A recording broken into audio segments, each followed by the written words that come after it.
Good afternoon. Good afternoon. Happy Sunday to everybody. Happy Sunday. And again, we've got a lovely, bright, sunny day outside in London, in North London. And yeah, I'm here again for another episode of Sunday School. Now, I'm sorry that it was a bit ad hoc today. I didn't actually announce I was going to come live at the time that I usually do. But at the moment, it's a bit, how can I say, my timetable is a bit awkward at the moment. Not awkward, but I'm just trying to shuffle certain things. In the background, we've got King, as you can see. Don't know what he's up to, but he's trying to... Oh dear. I hope it doesn't do anything drastic. If anyone's got cats, you will know that they like to go up on doors. They like to go up on anything high up. Sometimes they do that. Don't know why. I haven't really researched it, so I don't really know why they do that. But anyway, let's stick to what we're here for today, because remember I said I was going to only stick to 30 minutes. So today is the second episode of Sunday School, and I'm going to talk about something that's quite it's not talked about a lot. I don't hear anyone talking about it as such, as a subject, but it's something that we all have it, but it's a passing thought a lot of the time.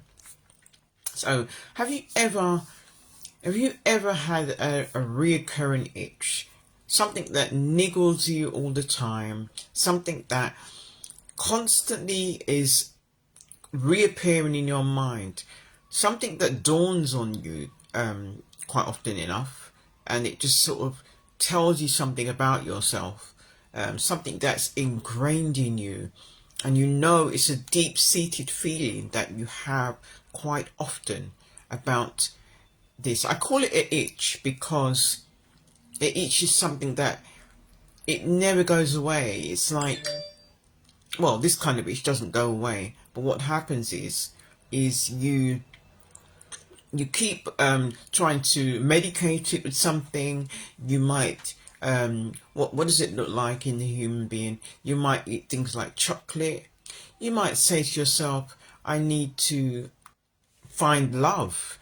You might go on the journey of finding love because you might feel alone, but you might do things like habituary stuff, like what can I say? I'm just going to talk in my experience. So what I would do is I would go and delve into stuff that I could just waste time doing. It could be like I could see a shiny object, and I would just think, right, I'm going to just follow that shiny object, whatever that appears to be in whatever way. It could be shopping. It could be what do you call it? What do I call it? Emotional shopping. And that. Oh, sorry, King, you can't stay up here. Oops, Daisy. Okay. Yeah, sorry for the interruptions there. But yeah, it could be like a emotional shopping. It could be an eating habit that you have. And these are things that you put in the way of it because you know it's there. It comes up and you know it's there, but you avoid it by doing certain things because the thought just keeps coming in your mind. So these are the behaviors that happen when the itch reappears. And when I say the itch, for those of you who have joined, the itch is something that crosses your mind, something that's a deep-seated feeling that you know, something that it just dawns on you a lot of the time, and you kind of think, oh gosh, it needs to have attention, but you're not actually doing anything about it. And it's your inner child that is grabbing at your coat strings and saying, your coattails, let's call it. And the child is saying, look, I'm here and I've got something to tell you, and you're ignoring it.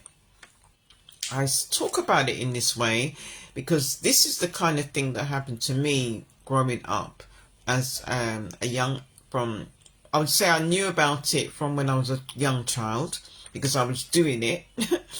And believe it or not, I was doing it because the signs of anyone in terms of what their purpose is, and well, this is what I'm going to lead up to. I'm going to talk about the purpose. We're going to get onto that. So this is the signs of someone's purpose. It's always evident in their childhood. You'll see it in their childhood. So I was experiencing this, doing it in my childhood, and experiencing the itch as I was growing up into young adulthood and way into adulthood. And even now I get it, but now it's more amplified because now I know that I have to do something about it. I can no longer put a band-aid on it. I can no longer medicate it with things to make me feel better, because that's not going to do it anymore. And hopefully most of us will have discovered what it is they need to do to recover, to solve that itch, to make it come to plan. So why do I talk about this? Let me give you insights on why I'm talking about this.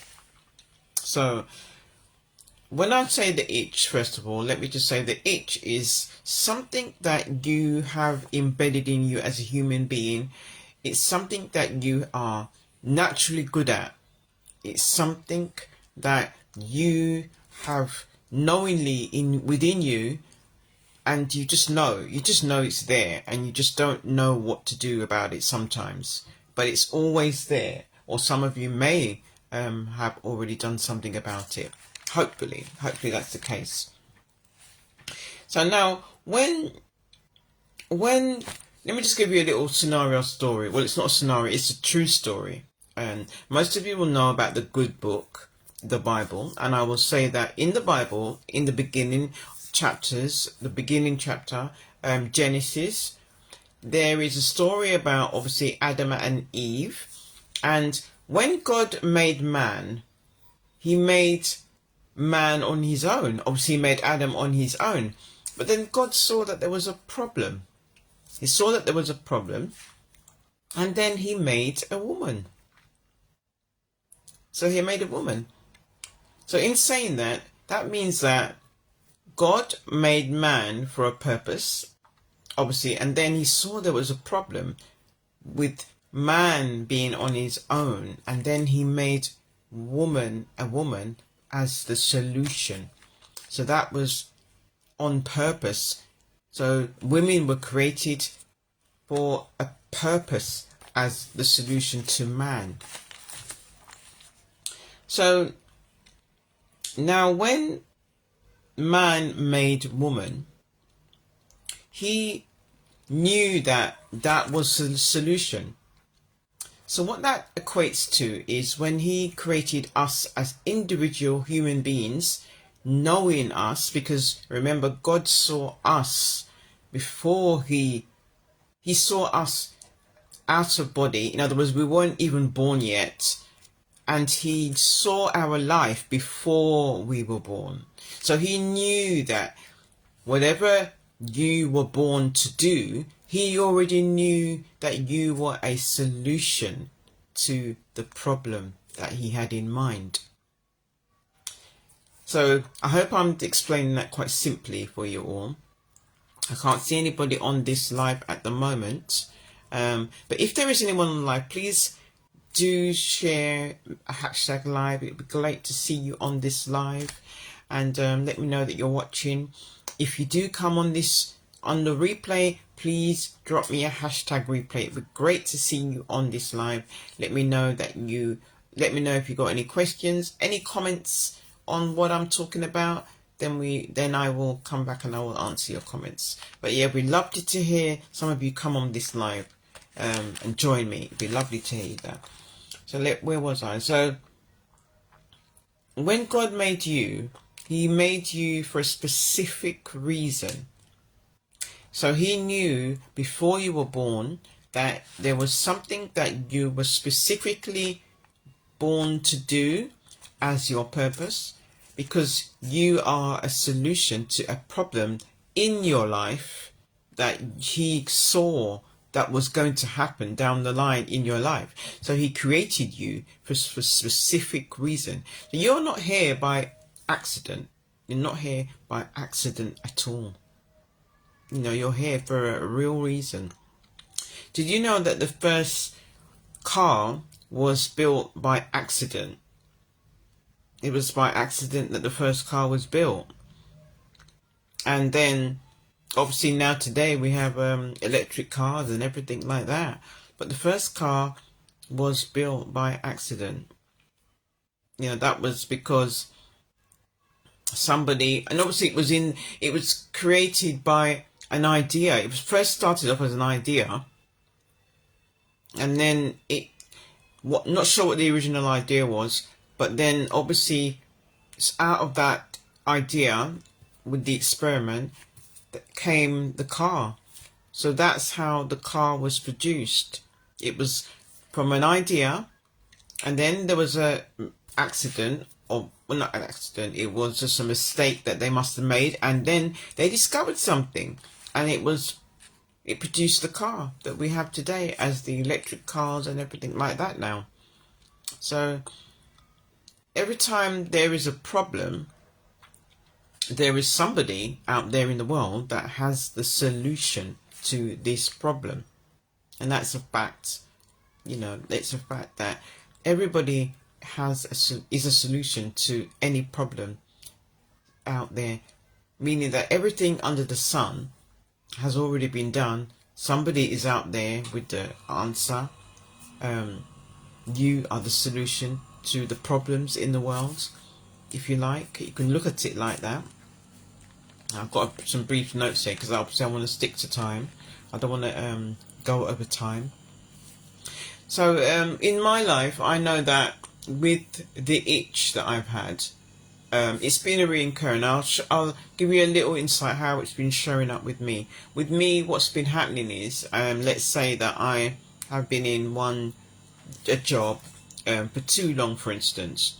I've been in a role in a job for too long. What would happen is I would in the beginning it will be exciting, big exciting role, you know, start the job and everything, and I'm enjoying the role because it's new, everything's new, and I look at the job role, especially when I first started, as a training ground. So that's given me experience in that era. In other words, everything that I've done in any job, past jobs and past role, that means that to me it's a preparation for my skills that I've incurred. It's helped me with the skills that I've learned, obviously to use for a later date, leading up to the point where I discover my purpose and do what I'm here to do. But what was happening was I was doing my role, I perfected certain things in my role, I performed, you know, more in a really advanced professional way, and I got good at my job. You know, I knew that I was there to serve people in a specific way. Learned mainly in education that I was doing. I'll give you insight from when I started. I started in the print industry. I was working in the print industry when I was a lot younger, and with a creative mindset, because that's what I am. I'm creative because my background is art and design.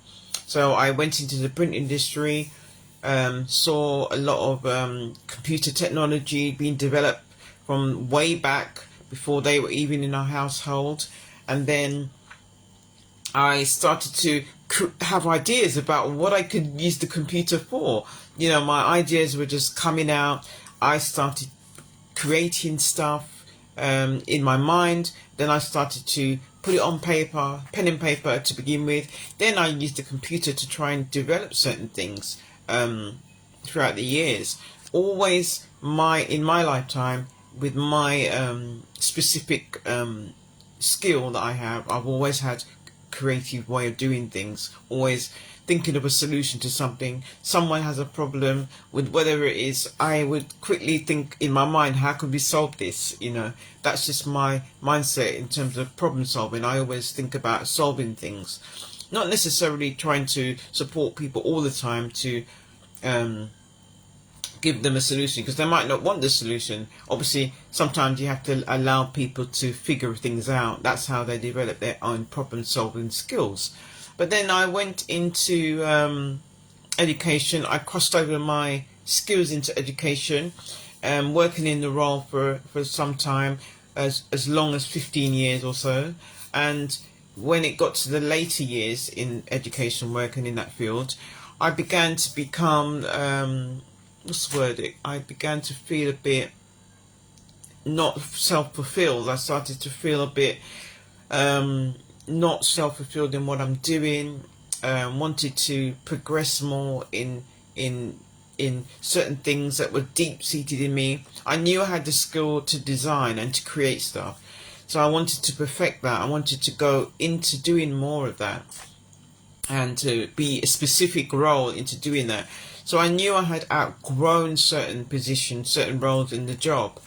And what I did was, which was my fault, I sort of knew that I had to leave certain jobs, but I stayed there longer than I should. I overstayed.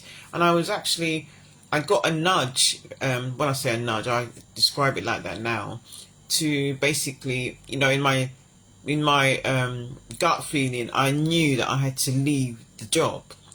Because it was no longer serving me. It was no longer feeding me in terms of what I needed to grow as a person. Because that's what it was. It was I had outgrown it and I needed to grow. So the only way to do that was to move to the next level, to exit it and go into another level.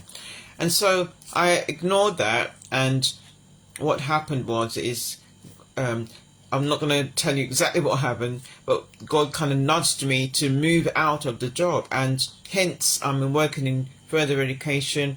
And now long story short, I'm a qualified lecturer in ICT, in design, and specific area of design skills and that sort of thing.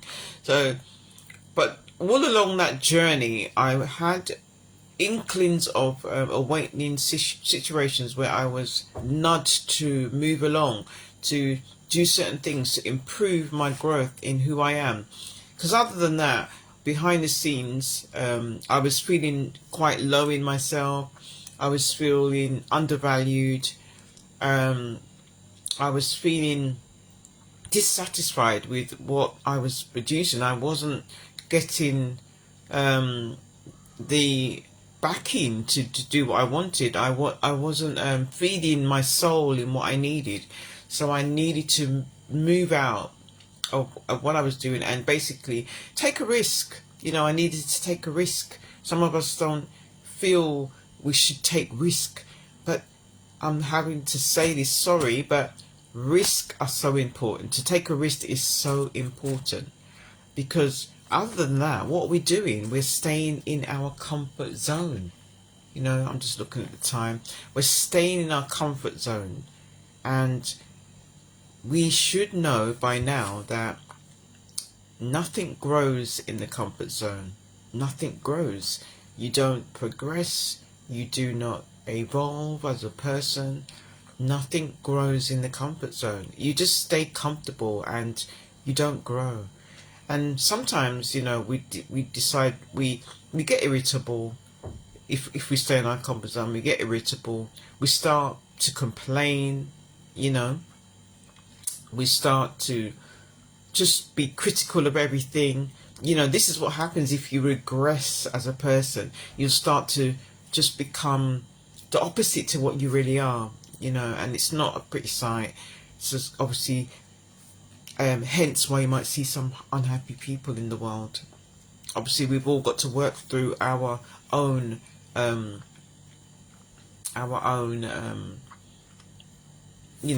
things that we have to, our own life experiences, our own baggage. Let's call it our own baggage. So let's just stick to what I came to say. I wrote a lot of notes here, and by the way, I will be putting some more content about this specifically, obviously in more detail above this live, so you'll get an idea of what it is I'm talking about more clearly. So let me know if I'm making sense to you all. So in the good book, it does state in the good book, I would say the good book, what I mean is the Bible. In the good book, it says in Matthew 23:11, it says, the greatest among you must be servants. I repeat that. So it says the greatest among you must be servants. What that means is that each and every one of us, I'm not sure of the statistics, but there will become certain people that will be leaders in their field, let's call it. That means that they will become servants in service towards certain people. I am a servant in self-education. I am a thought leader, and this is how I serve people. I serve people by talking to them about self-education. When I say self-education, I mean self-mastery and personal development in a deep way. I talk about the real core essence of being who you are. But this is what it means. It means each and every one of us, well, specific number of us who will become servant leaders will be here to serve people, to give service to other people in a specific area to serve them. And this is what it says in the good book, which is true. It is true.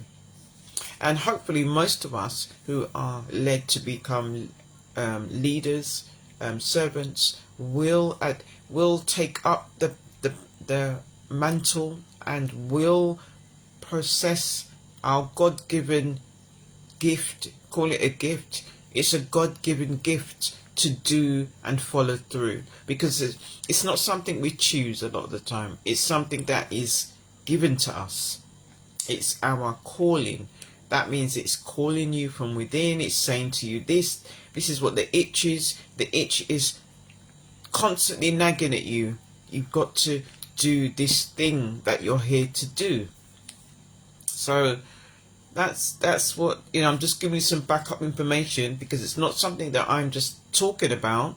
It's something that is actually written in terms of truth, in terms of us doing what we came here to do as our purpose in our lifetime. So let me just I'm just reading what I've written here. So as I mentioned before, God saw you before you were born. He knows what's happening in your life right now. He knows the problems you're having. He knows, the difficulty that you're struggling in. He knows, things before they even happen. So he knows that you are going to have problems where sometimes they are they are your fault in terms of the mistakes that you're going to make. So he will obviously be part of your problems. He knows that you're going to make mistakes, so he is there to be part of your problem. And that's why when we are in this lifetime, it's a good thing to know that you're not alone with your problem, because God is he made you, so he knows exactly what's going on, and he's the only person that can solve sometimes the problems that we have. It's whether we're listening to our gut feeling and what we understand about ourselves. I'm just reading what I've written here.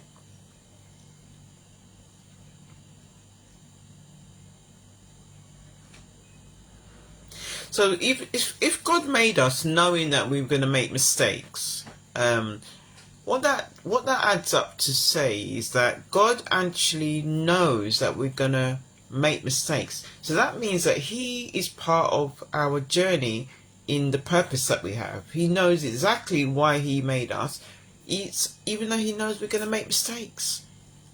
We are designed for that specific purpose, and God is part of the journey with us. So this is why we should step into whatever that itch is, whatever that thing is we're supposed to do. We should step into it and have that courageous feeling, knowing that you are solving this problem. You're already there with it. You know what it is. But it's for you to show up, letting others know that you have the solution to their problem. It's for us to start taking those steps to make that solution become reality in what we are doing. You know, I can see this a lot of the time with people. I see that in my role in what I'm doing at the moment in my day job, and I see people do a lot of what they do, and it's tiring, because when you're not in line with what you're meant to be doing, that doesn't mean that you shouldn't be in that role. What it means is that if you're in the role and you're not pursuing your fulfillment in your purpose that you should be doing, what that means is that you will experience this is how it will manifest in your body. You'll experience just feeling down in yourself, experience feeling tiredness, constantly tired, just feeling overworked and feeling drained. Because if that thing that you're doing on a constant basis and you're not doing your actual calling, your purpose in practical sense, then you're going to start feeling drained, because you're not giving you or pouring into you what you actually need. Because that itch, that gift, what you're meant to be doing, it is part of you. And if you're not feeding it, then you're going to start to feel, you're going to go the other way in how you're feeling. You're going to start to feel resentment sometimes, even. I have to say that. Sometimes you might feel a bit resentful, because you might see other people that are doing well in what they're doing, and that's because they are doing, hopefully that's what they're doing on purpose, what they should be doing in who they are, and they might be doing really well, and you might see people kind of doing well and you might feel resentment towards them. But yeah, it's to acknowledge those feelings and what you're going to do about those feelings, because your inner child is feeling that. What are you going to do about that feeling? Are you just going to keep going with that feeling, knowing that you have that feeling? And obviously it will keep perpetuating repetitively into a downward spiral of a feeling. You don't want to have that. You don't want to have that feeling. If you have those recurring feelings with the itch, then it means it's trying to tell you something. These feelings are there to tell you something. That's what they're there for. They're to give you signals and messages about what you should be doing, because you feel things in your body. This is what it is. It's to feel things in your body, and that's the first place we feel it. It does start off with a thought, but then you feel it in your body. So it's best to not ignore it. So like I said, God is part of a part of this plan for us to achieve the purpose. And it's so important that we acknowledge whatever that purpose is, because it's an itch right now for some of us who we know it's there, it's in the back of our mind. We just keep medicating it with, self-medicating it with, like I said before, with emotional shopping, shiny objects, avoidance. Let's just be busy, because apparently this is what people say when you might talk to them about what it is they're up to. They might say, "Oh, I'm busy. I'm very busy. I'm very busy," and they will say they haven't got time. Sometimes it's because it's an avoidance thing. I haven't got time. I'm busy. I'm busy. What does busy mean? Busy, good busy. What is good busy? Good busy is you're doing something that you intentionally want to do and you're enjoying it. That's our time up. Let me just stop it. So yeah, this is how it manifests. So hopefully I am making sense. I believe I am. I'm not sure if anybody did join me on this live. I'm hoping someone did. Next week Sunday I will be back to doing Sunday school at 10 o'clock. and I will be putting all of the details of what I spoke about just now about the reoccurring itch above the comments, above this live, so that you can tap into it. In the coming weeks, probably this week, I will actually be putting some information in here, because I'm working on something right now and I want to gift it to all of you and give you the opportunity to join me in what I'm offering. And you know, we've just started the beginning of the second quarter of the year, and I think that some of you need to be what's the word, to be reactivate yourself and giving you a boost, because now we need to really start knuckling down with where we're going, because it's not too late to start and reflect, and let's just get you down to the brass basics and let's gear you to where you're going. So in the coming weeks, I'm going to be introducing to certain things. I'm going to still continue with Earth School, but I will be introducing you to certain things that I believe that will help you to revisit where you are at the moment and take your journey into the year with confidence, helping you to go forward, feeling excited about the future. So I'm hoping that has helped you today to understand. And as I've been talking about the Earth School, I keep saying Earth School, the Sunday School, we're all going back to basics. We're going back to basics. I'm talking about specific things that we don't often talk about, but it's the basic things that we should be paying attention to, so that we get ourselves back on the right track in where we're going throughout this year of 2025. But yeah, I'm gonna love you and leave you now. I'm gonna go and join some family members and see what King's up to. Oh, he's asleep. Look, you can see him. He's sleeping on, I don't know if you can see him there. He's sleeping on the stool. I hope that's not a sign that I'm boring. The cat's sleeping. But anyway, I will be back next Sunday. Keep an eye on the group. See, I'll be popping stuff in the group. And have a wonderful rest of the Sunday. And yep, looking forward to seeing some of your comments in the group. Speak soon. See you soon. Have a lovely Sunday. Take care.